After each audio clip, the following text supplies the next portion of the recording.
Captain Jack Reynolds stood on the bridge of the Defiance, his eyes fixed on the main screen.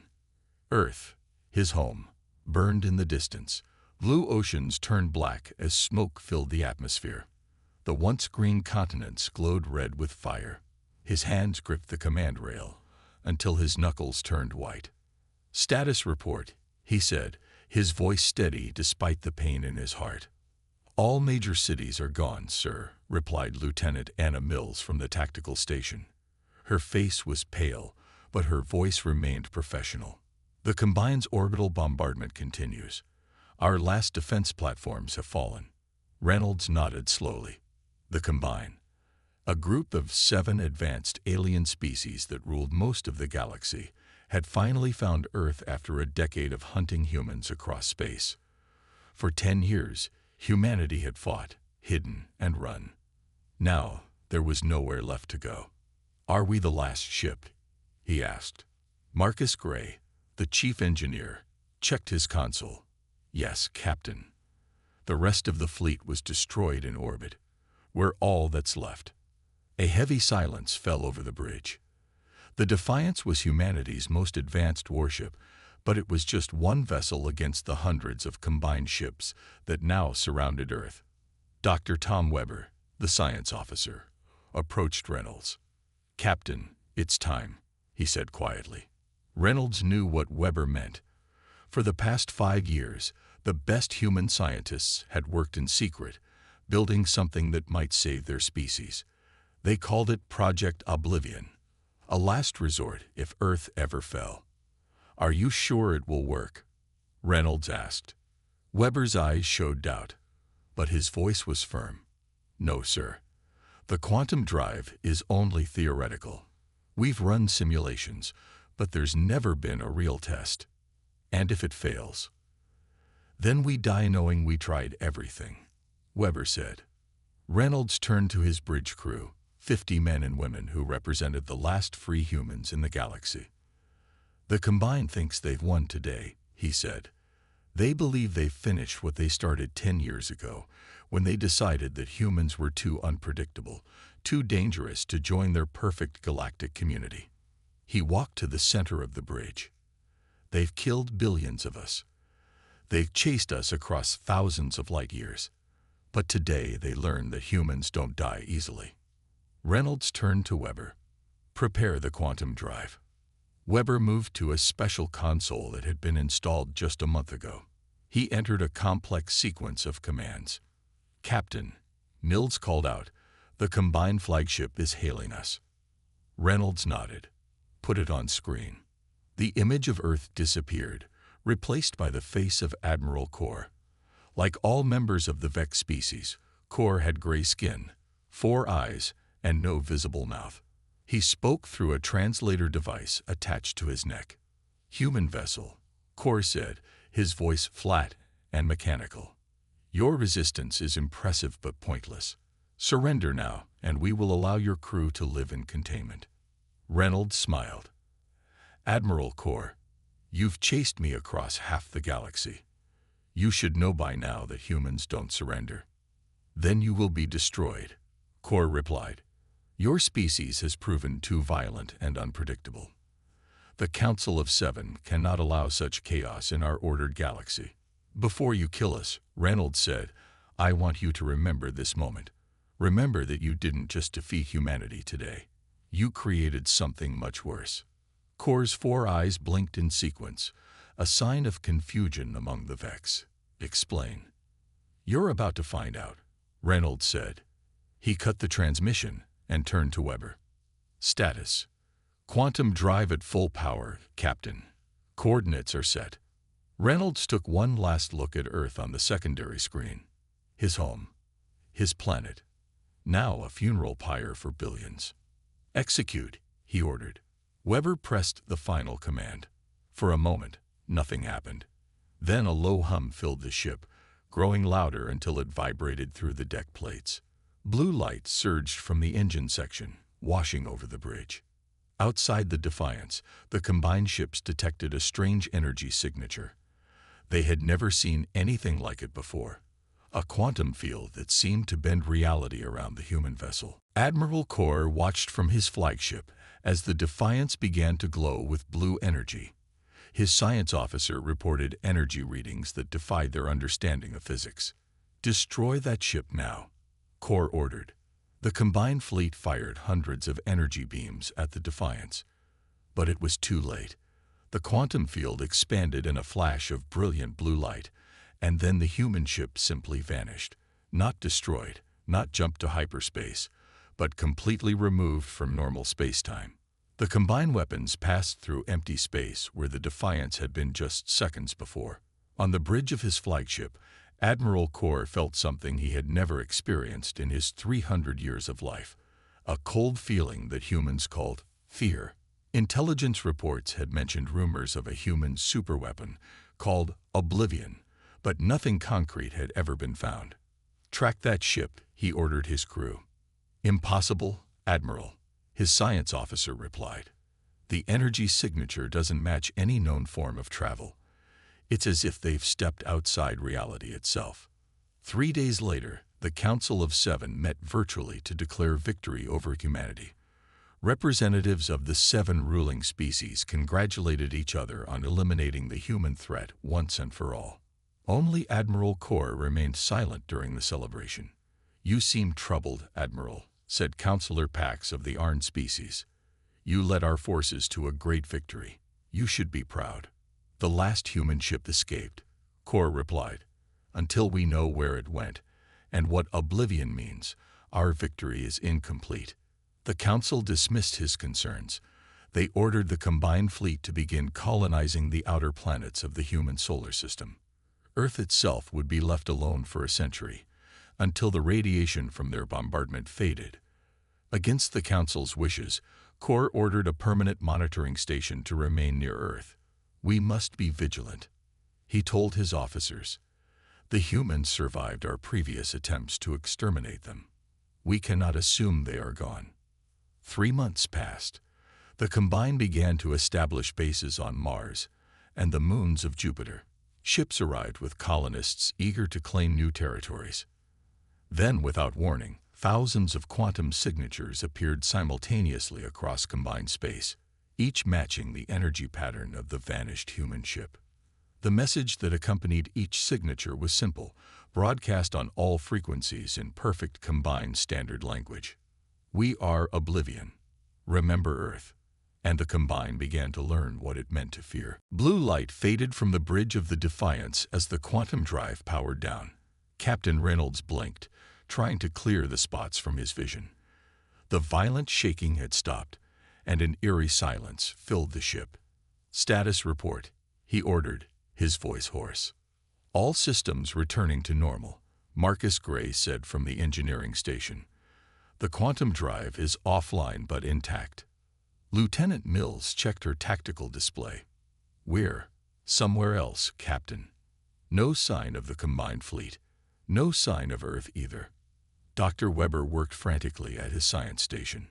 "This can't be right," he muttered, running the scan again. "What is it, Doctor?" Reynolds asked. Weber looked up, his face pale with shock. "According to stellar positioning, we've moved about 20 light-years from Earth." "That's impossible," Mills said. "Even the fastest combined ships would take weeks to cover that distance." "There's more," Weber continued, "based on stellar drift patterns." He paused, checking his data again. "Captain, we haven't just traveled through space. We've traveled through time as well." A heavy silence fell over the bridge. "How far?" Reynolds finally asked. 5 years into the past," Weber replied. "The quantum drive didn't just move us through space. It took us outside normal spacetime completely." Reynolds walked to the main view screen, which now showed an unfamiliar star system. 5 years in the past. 5 years before Earth fell. 5 years before billions died. "Can we go back?" he asked. "Can we warn Earth?" Weber shook his head. "The quantum equations are incredibly complex. I don't think we can control where or when we emerge with any precision." He paused. "And even if we could, there's the question of temporal paradoxes. If we prevent the events that led us to activate the drive, in the first place. We might erase ourselves from existence, Reynolds finished. Or worse, Weber said. We could create a cascading temporal collapse that might destroy reality itself. Reynolds called his senior officers to the conference room. Mills, Weber, and Gray sat around the table, all still processing what had happened. Let me understand this, Reynolds said to Weber. We can't go back to our time, and we can't safely change history to prevent Earth's destruction. Correct, Weber said. But there's something else I discovered. He activated a holographic display showing the Defiance. The quantum field has permanently altered our ship. We exist slightly out of phase with normal spacetime. What does that mean? Mills asked. It means, Weber explained, that we can activate the quantum drive again. Each jump seems to create a temporary bridge between different points in spacetime. Theoretically, we could appear anywhere in the galaxy, at any point within this 5-year window. Gray leaned forward. And the Combine wouldn't be able to track us. No, Weber said. We'd be essentially untraceable. We could appear, take action, and disappear before they could respond. Reynolds stood up and walked to the window, looking out at the stars. 5 years, he said quietly. 5 years until Earth falls. He turned back to his officers. We can't change our past without risking everything. But we can still fight back. How? Mills asked. We're just one ship. A ship that can appear anywhere, anytime, without warning. Reynolds said, his eyes hardening. We can study the Combine's weaknesses. We can gather intelligence on their operations. We can sabotage their fleets and supply lines. We'd be ghosts, Gray said, understanding dawning on his face.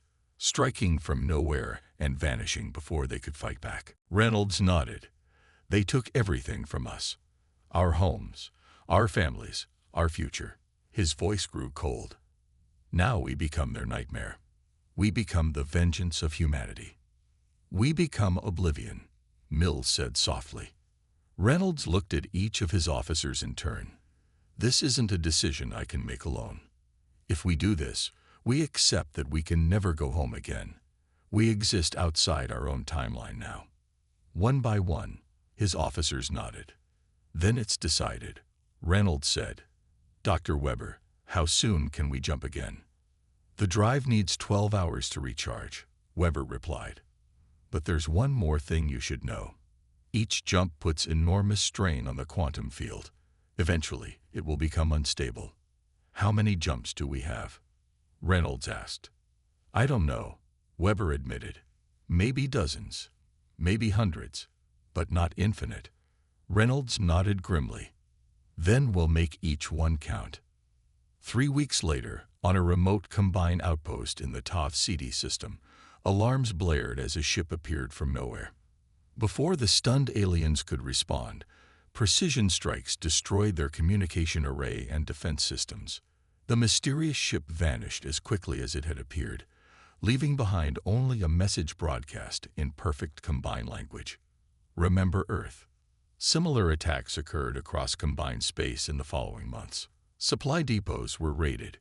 Research stations were infiltrated, their data stolen. Communication relays were destroyed. Each time, the attacks followed the same pattern. A ship would appear without warning, strike with surgical precision, and vanish before reinforcements could arrive. And each time, the same message was left behind. Remember Earth. The Council of Seven met in emergency session, their usual confidence shaken. These attacks make no sense, Councillor Pax of the Arn said. The targets seem random. There's no strategic pattern. There is a pattern, Admiral Kor said, stepping forward. The humans are gathering intelligence, learning our weaknesses, studying our technology. Impossible, another counselor scoffed. Humans are primitive compared to us. Their faster-than-light technology is centuries behind ours. Then how do you explain a ship that can appear anywhere without warning? Kor asked. One that our sensors can't track. One that seems to know our security protocols before we implement them. The council fell silent. This is the human ship that escaped Earth's destruction, Core continued. The one using technology they called Oblivion. But that was 5 years in the future, a counselor objected. Yes, Core said. And that's what troubles me most of all. Back on the Defiance, Reynolds marked another successful mission. They had stolen navigational data from a combined command post, adding it to their growing library of intelligence. They're starting to fear us, Mills said with grim satisfaction. Reynolds nodded. Good. Let them feel what we felt, helpless against an enemy they can't fight. Dr. Weber entered the bridge, his face serious. Captain, I've been studying the quantum field. Each jump is making it more unstable.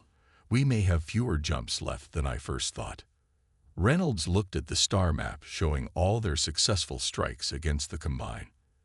Then we need to make our remaining jumps count, he said. It's time to move to the next phase of our plan. Which is? Mills asked. Reynolds' eyes gleamed with cold determination.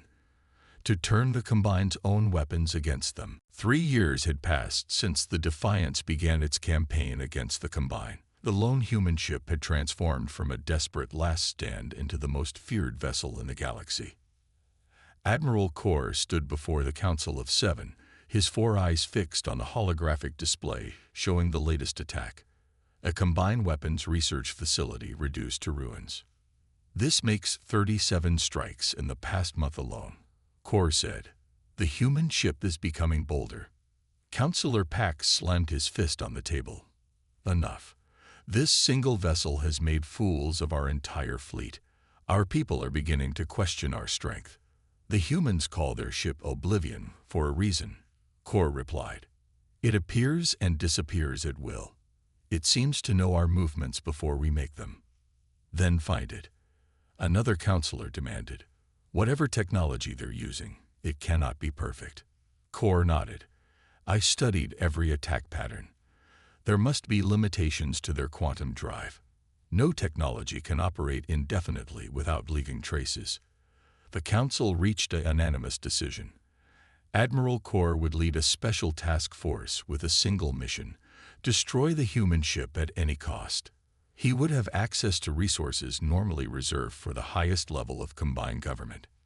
Do not fail us, Admiral, Counselor Pax warned. Your reputation will not protect you forever. Far away, in an asteroid field circling a dead star, the Defiance had established a hidden base. Large sections of hollowed-out asteroids housed supplies, stolen technology, and a growing network of allies. Captain Reynolds studied the information displayed on his command console. Data stolen from the Combine's most secure systems. 3 years of jumps had given them unprecedented access to enemy intelligence. Lieutenant Mills, what's our current status? He asked. We've made contact with resistance groups on 12 planets, Mills reported. Species who were conquered by the Combine generations ago. They're ready to help when the time comes. Dr. Weber entered the command center, his face showing the strain of the past 3 years. Captain, we need to talk, privately. In Reynolds' office, Weber displayed a holographic model of the quantum field surrounding the Defiance. The field is deteriorating faster than I predicted, Weber said. Each jump damages space-time a little more. The tears aren't healing properly. How many more jumps do we have? Reynolds asked. 20, maybe 30 at most, Weber replied. After that, the quantum field will collapse. And what happens to us when it collapses? Weber's expression turned grim. Best case, we're stranded wherever we happen to be. Worst case, the collapse creates a cascading temporal event that could tear apart reality in this entire region of space. Reynolds sat heavily in his chair. Can you stabilize it? I'm trying, Weber said. But I need more advanced technology than what we have. The Combine's research into quantum physics is centuries ahead of ours. A knock at the door interrupted them. Marcus Gray entered, his normally calm face animated with excitement. Captain, I think I found something, he said, placing a data chip on the desk. It's from the weapons facility we raided last week. The hologram changed to show complex technical schematics. The Combine has been developing a quantum stabilization matrix, Gray explained. It's designed to prevent exactly the kind of collapse we're facing. Could we adapt it for the Defiance? Reynolds asked. Gray nodded. Better than that. We could use the quantum instability as a weapon, one that could defeat the Combine without destroying everything else. Explain, Reynolds said. If we can control the collapse, Gray said, we could direct it at specific targets. It would create a localized temporal distortion that would remove those targets from our timeline completely. You're talking about erasing the Combine from existence, Weber said, his voice barely above a whisper. Just their leadership and main fleet, Gray clarified. But to do it, we'd need access to their central power hub on their homeworld. Reynolds stood and walked to the viewport, looking out at the asteroid field that had been their home base. The most heavily defended location in the galaxy, he said quietly. Yes, sir, Gray acknowledged. But we might have an advantage they don't expect. Which is time itself, Gray said with a small smile. We exist outside normal time. What if we could use that more directly?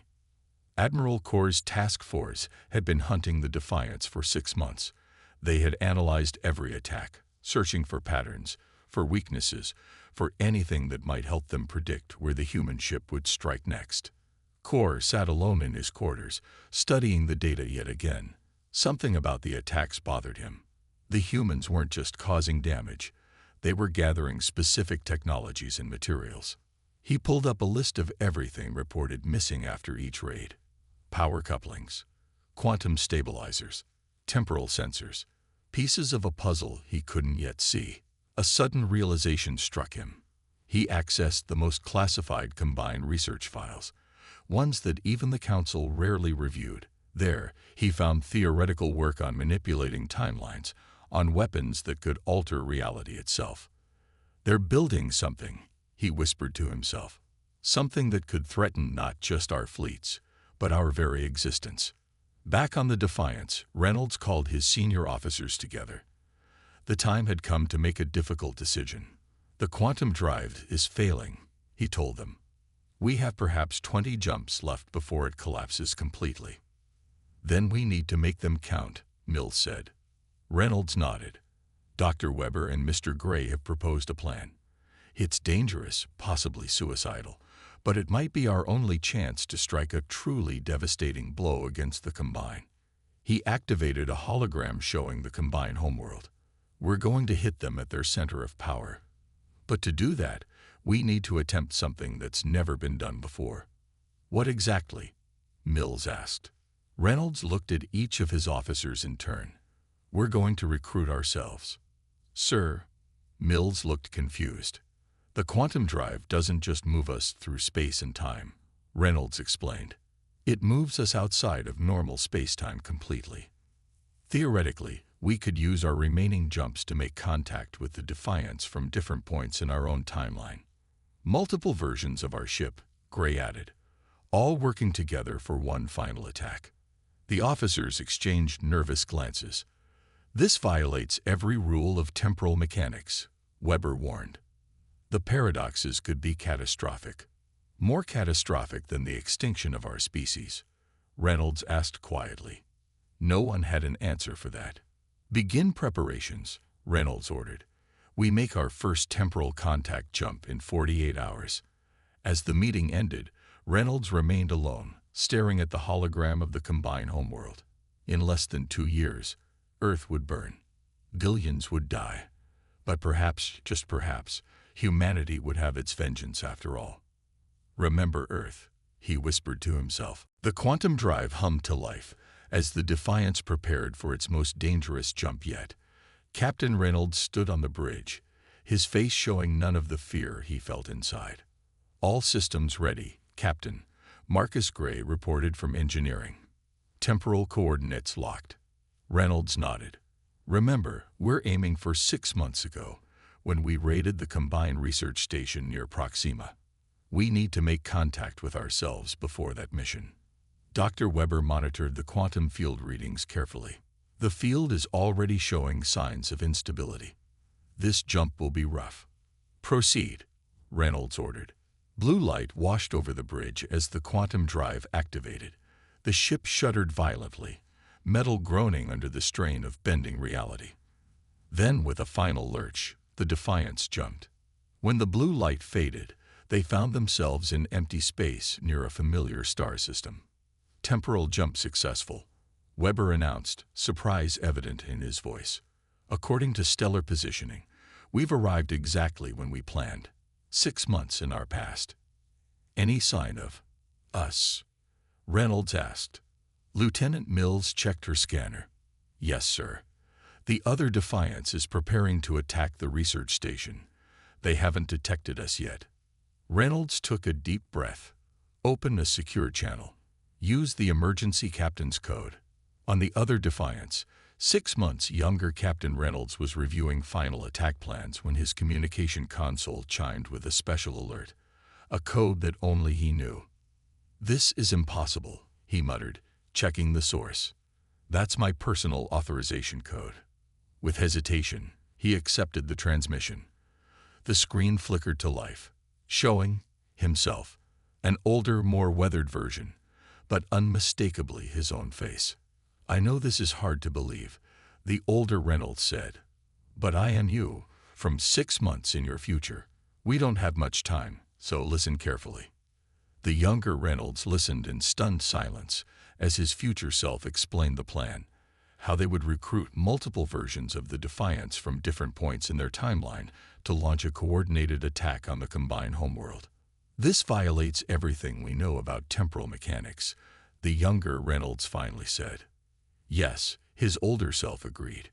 But it's our only chance to strike a blow that the Combined can't recover from. Will you join us? After a moment of consideration, the younger Reynolds nodded. What do you need me to do? Over the next month, the original Defiance made 5 more temporal jumps, each time recruiting another version of themselves from different points in their campaign against the Combined. Each jump was more dangerous than the last, the quantum field becoming increasingly unstable. By the time they had assembled 7 versions of the ship, each commanded by Reynolds from a different point in his personal timeline, the quantum drive was on the verge of complete failure. The 7 captains met virtually to coordinate their final plan. It was a strange gathering. 7 versions of the same man, each marked by different experiences and hardships, but all sharing the same determination. The quantum stabilization matrix is nearly complete, the youngest Reynolds reported. My crew has finished adapting the technology we stole from the Combine. Good, the original Reynolds said. My version of the Defiance will coordinate the attack. We'll each hit different targets around the Combined capital simultaneously. What about the paradoxes? Asked another Reynolds. Having multiple versions of us in the same timeline must be creating massive temporal distortions. Dr. Weber, attending the meeting with the original Reynolds, nodded grimly. It is. The fabric of space-time in this region is starting to unravel. We've detected temporal echoes, events happening before they should, or multiple times in slightly different ways. All the more reason to strike now, the original Reynolds said. We have one chance at this. If we succeed, the Combined leadership and their main fleet will be removed from our timeline completely. And if we fail? Asked one of the other Reynolds. Then the quantum collapse might take us all with it, the original Reynolds admitted. But either way, the Combined will never forget that they faced humanity. Across the galaxy, Admiral Core noticed the temporal distortions too. His science team reported strange anomalies, quantum signatures appearing simultaneously in multiple locations, events occurring out of sequence, sensor readings that contradicted basic laws of physics. It's happening, he told his officers. Whatever weapon the humans are building, they're ready to use it. He accessed the most secure Combined communication channel. This is Admiral Core to all fleet commanders. Code Black. I repeat, Code Black. Throughout Combined space, ships received the emergency order and began converging on their homeworld. For the first time in centuries, the Combined's territories were left largely undefended as they concentrated their forces to protect their center of power. The Council of Seven met in emergency session, their usual calm replaced by barely contained panic. "Your task force has failed, Admiral," Counselor Pax accused. "This human ship has now become a threat to our very existence. I warned you from the beginning that we were facing something beyond our understanding." Kor replied sharply. "The humans have found a way to manipulate time itself. Our standard tactics are useless against such an enemy." "What would you have us do?" another counselor asked. "Prepare for an attack unlike anything we've ever seen," Kor said, "and pray to whatever gods you believe in that our defenses hold." On the original Defiance, Reynolds watched as reports came in from across combined space. Their enemies were falling into the trap perfectly, consolidating their forces around their homeworld, exactly where the 7 ships would strike. "The combined fleet is gathering," Mills reported, "just as we predicted." "And our allies?" Reynolds asked. "The resistance groups on 12 subjugated worlds have begun their uprisings," Mills confirmed. "The Combine's outer territories are in chaos." Reynolds nodded in satisfaction. "Then it's time. Send the signal to the other ships. We jump in 12 hours. Dr. Weber approached Reynolds privately after the meeting. "Captain, there's something you should know before we commit to this." "What is it, Doctor?" "The temporal calculations." Weber hesitated. "When all 7 quantum signatures converge, the resulting paradox will almost certainly destroy all versions of the Defiance. None of us will survive this attack." Reynolds was quiet for a moment. Then he placed a hand on Weber's shoulder. "We've been living on borrowed time since Earth fell, Tom. All that matters now is making sure humanity has a future." As the final preparations were made, Reynolds recorded a message to be broadcast to all human colonies and outposts that still remained hidden throughout the galaxy. "This is Captain Jack Reynolds of the Defiance. Tomorrow, we strike at the heart of the Combine. Whatever happens, remember that humanity never surrendered. Remember Earth." The countdown to their final jump had begun. The day Earth was destined to fall had arrived. In the original timeline, the massive Combined fleet was gathering around humanity's homeworld, preparing for the final bombardment that would end the human species. But history was about to change. Admiral Kor stood on the bridge of his flagship, surrounded by the largest collection of Combined warships ever assembled. Over 3,000 vessels formed a protective ring around their homeworld, their weapons ready to destroy any threat. "Status report," Kor ordered. "All fleets in position, Admiral," his first officer replied. No sign of the human vessel. Kor's 4 eyes narrowed. He had studied the humans long enough to know they wouldn't simply abandon their plan. "Keep all sensors at maximum. They'll come." A junior officer approached with urgency. "Admiral, we're receiving an emergency transmission from the Earth Assault Fleet." "Put it through," Kor ordered. The screen showed another Combined commander, his image flickering with static. "Admiral Kor, the human ship, it just appeared near Earth. But there's something wrong. Our sensors are detecting multiple quantum signatures, all identical to the first human vessel." Kor felt cold fear spread through his body. "Get your fleet back here now." "We're trying, but..." The transmission cut off abruptly. "What happened?" Kor demanded. "Unknown, sir," his communications officer replied. "We've lost all contact with the Earth Assault Fleet." Before Kor could respond, alarms blared across the bridge. "Multiple quantum signatures detected," an officer shouted. 7 distinct readings, all matching the human ship. They're appearing simultaneously around the capital. On the original Defiance, Captain Reynolds watched the tactical display as all 7 versions of his ship emerged from their quantum jumps. Each appeared at precisely the coordinates they had planned, surrounding the Combined homeworld at strategic points. All ships reporting successful arrival. Lieutenant Mills announced. "The quantum stabilization matrix is holding. For now." Reynolds opened a channel to the other 6 versions of the Defiance. "This is it. Begin Phase 1. Across the Combined defense perimeter, the 7 human ships began their attack. They didn't target the Combined vessels directly. Instead, they fired specially modified quantum torpedoes at seemingly empty points in space. Where the torpedoes detonated, reality itself seemed to warp. Swirling vortices of blue energy appeared, growing larger with each passing second. The temporal disruption fields are forming, Dr. Weber reported, monitoring the readings carefully. The quantum matrix is channeling the instability exactly as we planned. Reynolds nodded grimly. Begin Phase 2.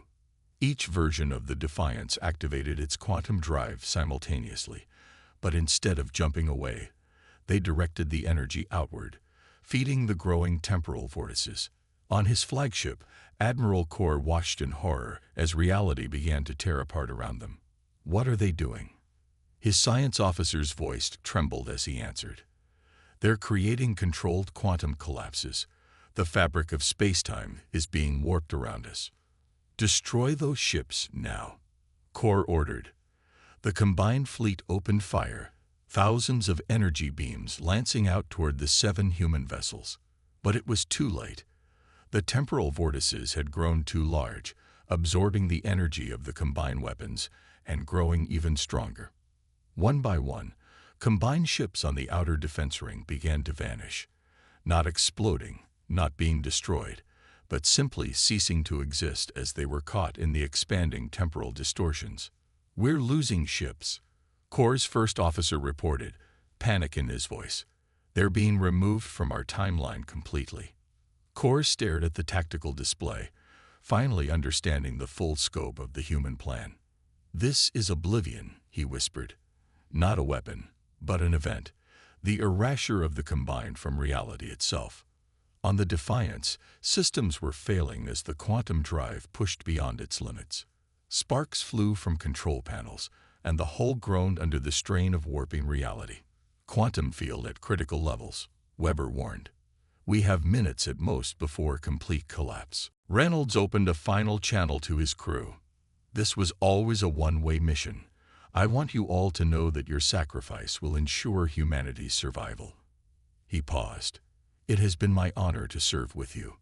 Similar scenes played out on the other 6 versions of the ship as each Reynolds prepared his crew for the end.